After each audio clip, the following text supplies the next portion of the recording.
The silence in our home used to be a comfort, a shared space where words weren't always needed. Now it's a deafening roar, a constant reminder of everything I've shattered. It all started so innocently, or so I told myself. A compliment from a colleague, a lingering glance, a harmless lunch that turned into secret coffees, then into something much more. I was living a double life. At home, I was Mark's wife, the woman he adored, the one he'd bring wildflowers to just because. He was so steady, so predictable. He worked hard at his construction job, came home tired but always with a smile for me. He'd talk about his day, the funny things his coworkers said, his dreams of us buying a small plot of land and building our own house, with a big garden for me. His love was a quiet, sturdy thing, like an old oak tree. And I, in my foolishness, mistook its strength for something boring. With Alex, everything was different. He was a consultant at my firm, all sharp suits and sharper wit. He saw the ambitious, restless part of me that I kept hidden from Mark. He'd praise my ideas in meetings, send me articles he thought I'd like, and text me jokes that made me laugh out loud at my desk. It was intoxicating, a whirlwind of excitement and validation. He made me feel seen in a way I hadn't in years. I convinced myself it wasn't about Mark. I told myself my two lives could exist separately, that what happened in the city, in those sleek, anonymous hotel rooms, had no bearing on my life at home. I was so wrong. The lies started small. A late night at the office, a weekend conference that didn't exist. With each lie, a small piece of me chipped away. I'd come home to Mark, who'd have saved me dinner, and the guilt would be a physical weight in my chest. He'd ask how my day was, and I'd recount a fabricated story, my heart pounding, praying he couldn't see the deceit in my eyes. But Mark, he trusted me. He had no reason not to. His faith in me was absolute, and that's what made my betrayal 1,000 times worse. The shift was so subtle, I almost missed it. Mark stopped talking about our future house. He stopped bringing me flowers. He was still kind, still gentle, but there was a new distance in his eyes, a quiet sadness that settled around him like a shroud. I'd ask him what was wrong, and he'd just shake his head and say he was tired. I chose to believe him. It was easier than facing the truth. I was so caught up in my own selfish drama that I didn't see he was slowly, quietly, breaking. One Saturday morning I woke up, and the house was different. It was too quiet. Mark's side of the bed was cold and perfectly made. I went downstairs and the scent of coffee filled the air, just like always.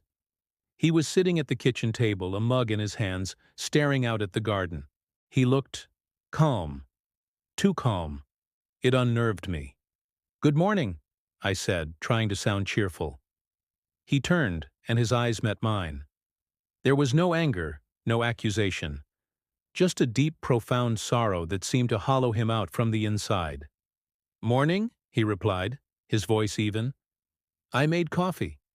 I poured myself a cup, my hands trembling slightly. The silence stretched on, thick and heavy. I was about to break it with some meaningless chatter when he spoke. "I know," he said, his voice just a whisper, but it cut through the room like a blade. "I know about Alex." My world tilted on its axis. The coffee cup slipped from my fingers, shattering on the floor, the dark liquid spreading like a stain. I just stared at him, my mouth open, but no words came out. There was no shouting, no screaming match, none of the dramatic confrontation I had secretly rehearsed and dreaded. There was only his quiet, devastating calm. "How?" I finally choked out. He gave a small, sad smile. "You talk in your sleep sometimes," he said. "You said his name." He paused, taking a slow sip of his coffee.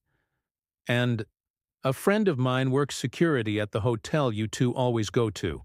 He sent me a picture. He thought I should know." He looked down at his mug. "I've known for 2 months." 2 months. For 2 months, he had carried this knowledge, this pain, all by himself. While I was sneaking around, lying to his face, he was at home, his heart breaking in silence. The scale of my cruelty hit me with the force of a physical blow. I started to cry, to babble apologies, excuses, anything. "Mark, I'm so sorry. It was a mistake. It meant nothing, please." He just looked at me, his expression unreadable. Was it a mistake the first time? Or the 20th? When you lied about that conference in Chicago? Or when you said you were working late last Tuesday? He knew everything. Each word was a precise surgical cut, laying bare all my deception. He wasn't yelling. He didn't need to. His quiet disappointment was so much worse than any rage could ever be. It was the sound of my world crumbling. "I still love you," I sobbed, the words tasting like ash in my mouth. "Please don't leave me." He stood up then and walked over to the counter. He picked up his keys and his wallet. He didn't look at me. "That's the problem," he said, his voice thick with an emotion he refused to show. "I love you too. I love the woman I thought you were. But I don't know who you are anymore. And I can't live with a ghost." He walked to the front door. I was frozen, unable to move, just watching him. He put his hand on the doorknob and hesitated for a second. I held my breath, praying he would turn around, that he would scream at me, fight with me, anything but this. He turned his head slightly, and his final words were not for me, but for the life we had built. "I'm going to my brother's place," he said softly.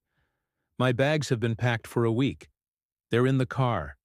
Your lawyer will be in touch with mine." And then he opened the door and walked out, closing it gently behind him. There was no slam, no final angry sound. Just a soft click.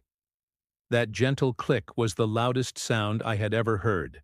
It was the sound of my life ending. The sound of a good man's heart finally giving up. He never raised his voice. He never called me a single name. But his quiet, dignified goodbye shook me to my very core. And it's a sound I know I will hear for the rest of my life. The silence he left behind is a monument to my failure, a constant reminder of the steady, quiet love I threw away for a cheap, fleeting thrill. And I know, with a certainty that chills my soul, that I will never, ever find a man like him again. Thank you for listening to my story. If you've ever felt lost or made choices you regret, please remember you're not alone. Don't forget to like this video and subscribe for more stories that explore the complexities of life and love. Take care.